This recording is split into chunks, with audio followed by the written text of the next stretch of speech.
안녕하세요, 인테크입니다. 오늘은 갤럭시 탭 S11을 언박싱 해보려고 합니다. 11인치 제품이기 때문에 관련된 제품들 비교까지 이어가 보도록 할게요. 체험단 행사처럼 해서 하루만 판매를 했고 정식 판매는 19일부터 이루어진다고 합니다.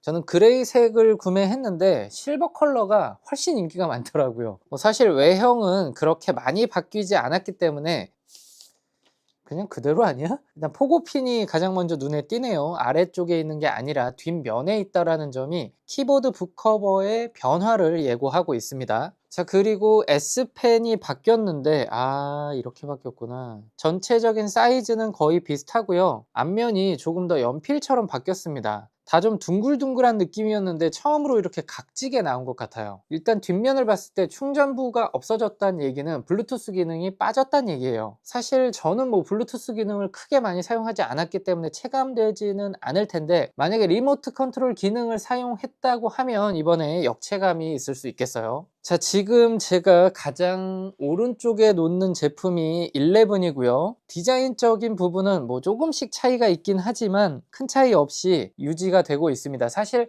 이렇게 바뀐 폼팩터는 S7 시리즈 때 처음 나왔죠. 10 시리즈 때는 플러스 제품만 나왔고 11 때에는 플러스가 빠진 구조로 나왔는데 11인치와 12.4인치를 퐁당퐁당 내는 패턴으로 나올 것 같아요. 아래 두 개가 S 일반형이고요. 위쪽 두 개가 FE 모델인데 S 시리즈는 플래시가 있고요. FE 시리즈는 플래시가 없습니다. 이렇게 놓고 보니까 S9 시리즈 때 스타라이트 색상으로 기억을 하는데 스타라이트가 굉장히 예쁘게 잘 뽑혔었네요. 실버가 좀 인기가 있는 이유가 제가 언박싱을 해보니까 이 그레이 색상이 조금 매력이 좀 떨어지는 건 맞네요. 블랙도 아니고 스타라이트도 아니고 유색도 아닌 것이, 자, S9과 1대1 비교를 한번 해보면 스피커 부분이 바뀌었죠. 스피커 홀이 뽕뽕뽕뽕 있던 게 일자로 바뀌었고요. 버튼이 위치가 바뀌었네요. S9 때에는 전원 버튼이 위쪽에 있고 볼륨 버튼이 아래쪽에 있었는데 전원 버튼이 아래로 내려가고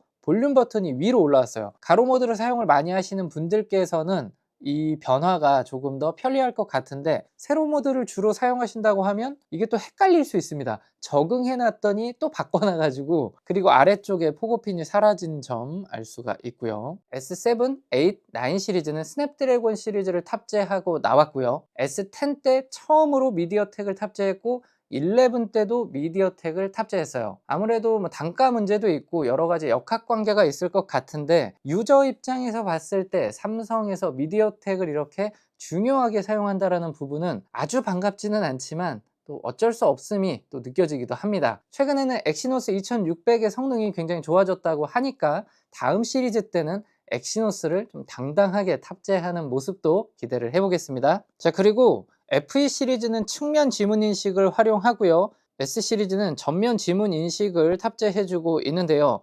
개인적으로 태블릿은 오히려 측면 지문 인식이 더 편하지 않나 생각이 들거든요. 자, 그리고 FE 시리즈와 S 시리즈의 비교를 해보면 FE 시리즈는 LCD를 계속 탑재해주고 있고요. S 시리즈는 OLED가 탑재되고 있어요. S7 11인치의 경우에는 LCD가 탑재되었었고 S8부터는 꾸준히 11인치도 OLED가 들어가고 있죠. 이번에도 11인치도 OLED가 탑재되어 있기는 한데 S10 시리즈 때 플러스와 울트라 모두 반사방지 처리가 되어 있었는데 11인치는 반사방지가 되어 있지 않고 울트라에는 반사방지가 되어 있다고 합니다. 이 부분은 좀 아쉬운 것 같아요. 11을 내면서 플러스 때는 해줬던 반사방지를 왜 뺐을까요? 그리고 스펙을 보면 FE하고 일반이랑 0.1인치 디스플레이 차이가 나게끔 적혀 있어요. FE는 10.9인치로 명시가 되어 있고 S 시리즈는 11인치로 명시가 되어 있는데, 사실 눈으로 봤을 때에는 이 0.1인치를 찾아내기가 조금 어렵습니다. 그리고 또 한 가지 차이점이 AI 기능에서 FE 시리즈와 S 시리즈가 차이가 나고 있죠. 올해 3월에 출시한 10 FE조차도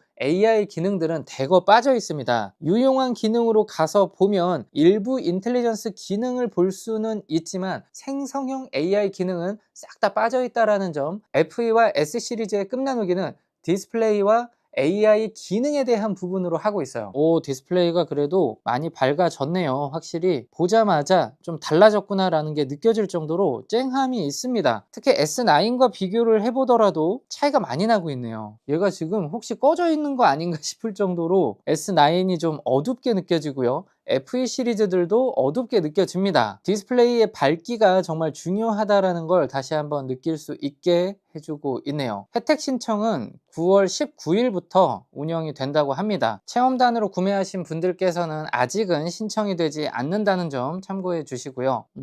슬림 키보드 북커버가 이렇게 생겼다면 키보드 형태가 두 가지거든요. 뒤에 킥스탠드가 달려 있고 분리가 되는 형태, 슬림 키보드라고 해서 이런 식으로 고정 형태로 사용할 수 있는 각도가 하나예요. 이게 그냥 이미지만 이런 걸까요? 실제로는 좀 다른 건지, 현재 있는 이미지만 가지고 생각을 해보면 각도 조절이 되지 않는 타입인 것 같습니다. 자, 그리고 스위치 콜라보 태블릿 전용 파우치 할인 구매 혜택 9,900원에 구매할 수 있는 파우치. 이전에 FE 시리즈 때도 스위치 파우치를 같이 콜라보를 했었거든요. 그런데 디자인이 좀 바뀌었습니다. 이전에는 정말 태블릿 파우치 같았는데 가로 모드로 수납을 할 수 있도록 되어 있네요. 이때는 세로로 넣었었는데, 스위치라는 브랜드, 제가 사실 잘 모르는 브랜드인데 일단 잘 만듭니다. 제품 자체가 괜찮아서 10,000명 안에 들어간다고 하면 9,900원에 무조건 구매하셔야 될 파우치가 아닌가 라는 생각이 들어요. 크리에이터 에디션 S펜과 밑에 보면 라미 사파리 S펜, 이거는 이제 FE 시리즈 때도 함께 판매를 했었던 제품인데 두 가지의 특징이 좀 다릅니다. 라미 사파리 에디션 같은 경우에는 기존에 있던 S펜과 거의 동일한 필기감을 나타내 주고요. 크리에이터 에디션 같은 경우에는 애플 펜슬과 유사합니다. 이번에 새롭게 나온 S펜과 좀 비슷할 것 같은데 필기 테스트부터 한번 해보겠습니다.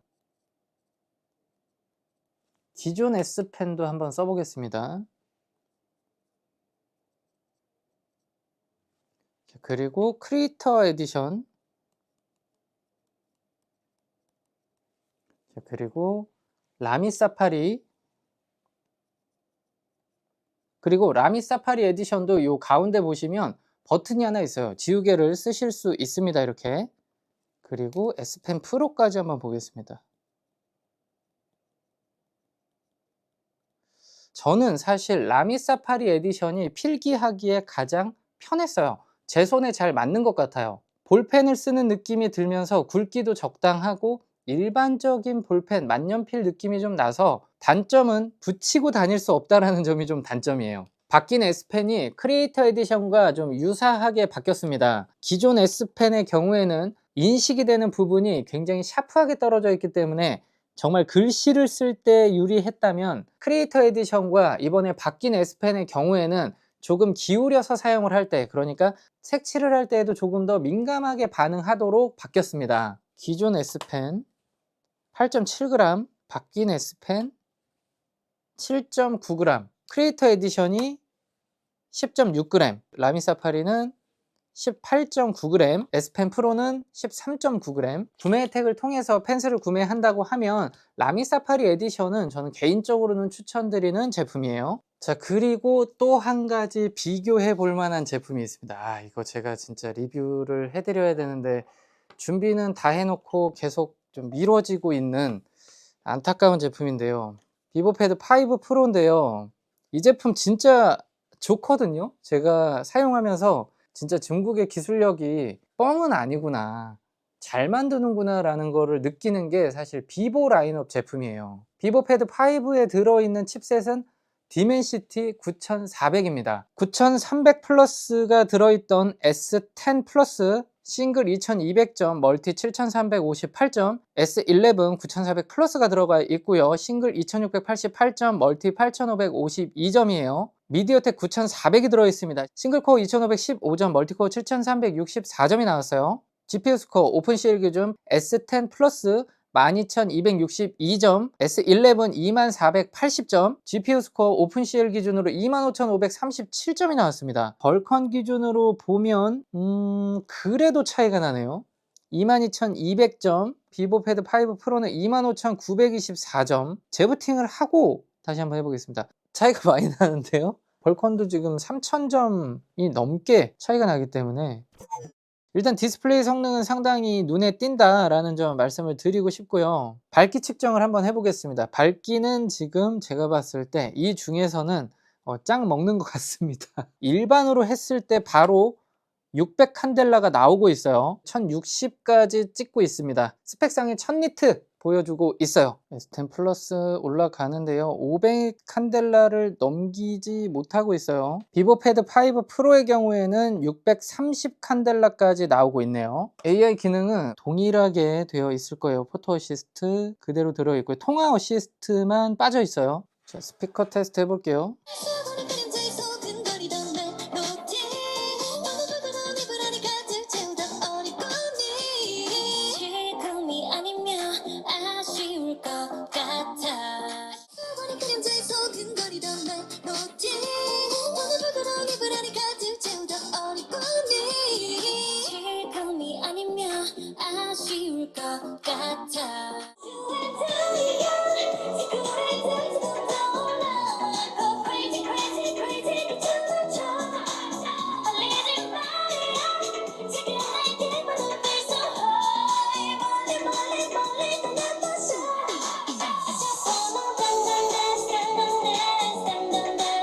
디스플레이는 좋아졌구나 라는 생각이 들어요. 단순히 밝기만 밝아진 게 아니라 전체적으로 업그레이드가 됐다 라는 느낌이 듭니다. S9 시리즈를 사용하면서 디스플레이에 대한 색감 혹은 밝기에 대한 갈증이 있었다 라고 한다면 이번 11 시리즈 저는 너무 올만하다 라는 생각이 들고요. 한 가지 좀 불안한 점은 미디어텍 9400을 탑재한 비보 패드 5에 비해서 GPU 스코어가 20% 정도 현재 낮게 나오고 있다는 점이 장기적인 사용기에 큰 영향을 끼칠 수도 있지 않을까 라는 생각이 들어요. 삼성 디바이스의 경우에는 구매를 할 거라면 처음에 구매하시는 게 낫습니다. 구매할 때 혜택도 다양하게 준비가 되어 있기 때문에 만약에 태블릿을 바꿀 때가 됐다라고 하면 출시 혜택이 있을 때 구매하시는 게 나을 거예요. 자, 그러면 저는 조금 사용을 해보고 사용기를 가지고 다시 찾아오도록 하겠습니다. 자, 지금까지 봐주셨다면 구독, 좋아요 부탁드리고요. 시청해주셔서 감사합니다.